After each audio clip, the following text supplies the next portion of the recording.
Hello प्यारे बच्चों, आज हम class 10th ICSE board chapter number 3 machine का पार्ट नंबर 2 लेके आए हैं।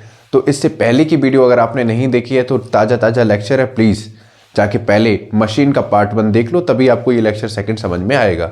वो बिल्कुल इंट्रोडक्शन वीडियो थी, ठीक है।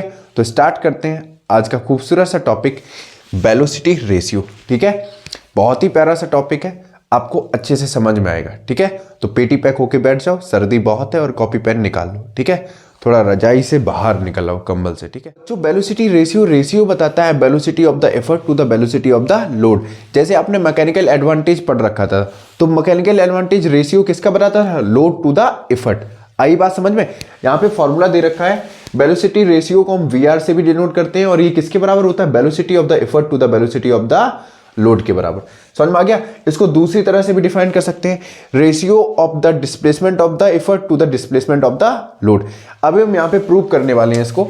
ऐसे लिख लो बच्चों, if DL and DE be the displacement in time t by the load and effort। ठीक है, तो बच्चों होगा क्या?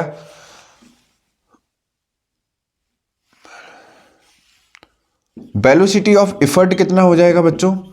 वेलोसिटी ऑफ एफर्ट हो जाएगा बच्चों डी अपॉन टी, और बेटा वेलोसिटी ऑफ लोड कितना हो जाएगा?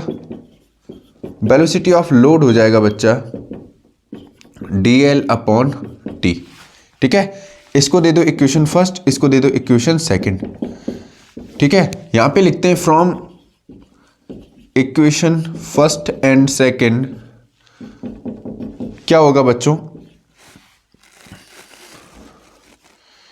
We E upon V L किसके बराबर हो जाएगा? D E upon T upon D L upon T. T से टी गया बच्चों, तो ये रेशियो किसके बराबर आ गया? V E upon V L बराबर आ गया D E upon D L. समझ में आ गया? तो यहाँ पे पहला फॉर्मूला मैंने क्या बताया था? वेलोसिटी रेशियो किसके बराबर होता है? It is the ratio of velocity of the effort to the velocity of the load, या फिर कह सकते हैं it is the ratio of displacement of the effort to the displacement of the load. ये था डेरिवेशन किसका? Velocity ratio का। इसको नोट कर लो। वैसे इससे पहले वाली वीडियो में बच्चा हमने मैकेनिकल एडवांटेज की यूनिट नहीं बताई थी, तो मैकेनिकल एडवांटेज की कोई भी यूनिट नहीं होती है। क्यों? क्योंकि दो सिमिलर क्वांटिटी की यूनिट क्या होगी भाई? दो सिमिलर क्वांटिटी का रेशियो निकालोगे तो उसकी यूनिट क्या होगी? यूनिट लेस होगा। वैसे वेलोसिटी रेशियो भी क्या होता है? यूनिट लेस होता है। फटाफट यहां तक स्क्रीनशॉट लो, इसके बाद आगे पढ़ाएंगे। ठीक है, अच्छा बच्चों, कल मैंने आपको मैकेनिकल एडवांटेज की कुछ प्रॉपर्टी बताई थी, तो वैसी प्रॉपर्टी यहां पे होगी। अगर बच्चों displacement of the load is less than the displacement of the effort है, ध्यान से सुनना, अगर displacement of the load is less than the displacement of the effort है, तो जो वेलोसिटी रेशियो है वो ग्रेटर देन 1 हो जाएगा। अगर वेलोसिटी रेशियो ग्रेटर देन 1 हो जाएगा तो जो मशीन होगा वो एक्ट करेगा एज अ फोर्स मल्टीप्लायर। पहला पॉइंट। दूसरा पॉइंट क्या है? अगर displacement of the load greater than हो जाएगा डिस्प्लेसमेंट ऑफ द एफर्ट से, ध्यान से सुनना, displacement of the load greater than the displacement of the effort हो जाएगा, तो जो वेलोसिटी रेशियो है वो लेस देन 1 हो जाएगा, जिससे जो मशीन है वो स्पीड गेन कर लेगा। ठीक है, तीसरा पॉइंट क्या है? अगर displacement of the load displacement of the effort के बराबर हो जाएगा तो वेलोसिटी रेशियो किसके बराबर हो जाएगा? 1 के बराबर हो जाएगा, जिससे कि होगा क्या? मशीन की जो एफर्ट की डायरेक्शन है वो चेंज हो जाएगी। आई बात समझ में? ये पॉइंट क्लियर हो गए? बिल्कुल सिमिलर है मैकेनिकल एडवांटेजेस से। यहां तक समझ में आ गया? फटाफट नोट करो, स्क्रीनशॉट लो, इतना रब कर दें। ठीक है,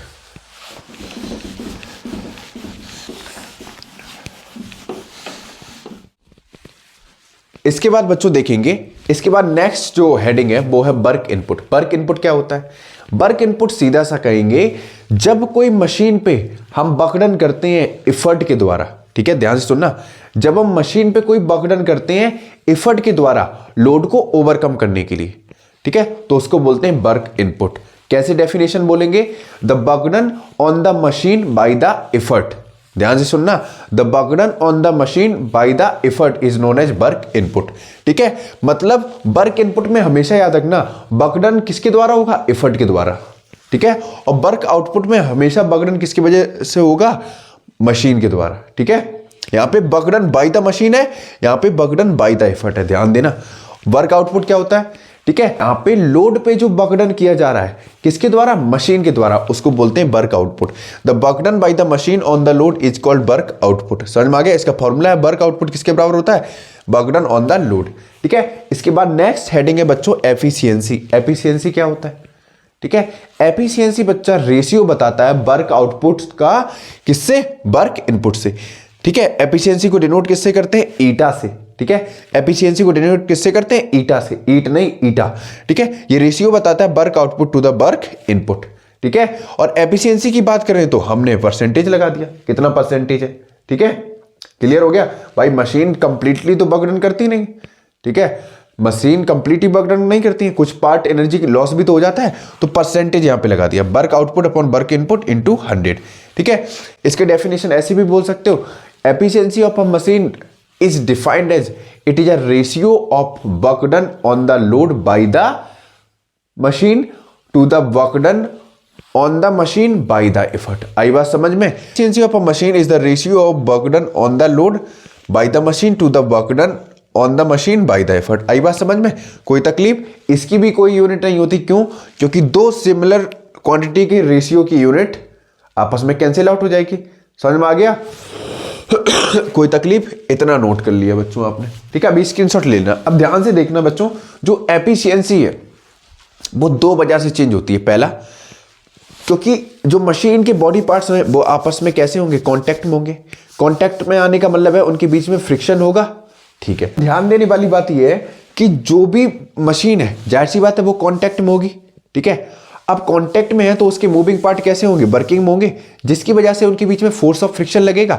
मूविंग पार्ट का कुछ ना कुछ वेट होगा, उन पे कुछ ना कुछ फ्रिक्शन लग रहा होगा, जिससे वेलोसिटी रेशियो तो चेंज नहीं होता है, लेकिन मैकेनिकल एडवांटेज डिक्रीज हो जाता है, जिसकी वजह से एफिशिएंसी भी क्या हो जाती है, कम हो जाती है। आई बात समझ में, कोई तकलीफ।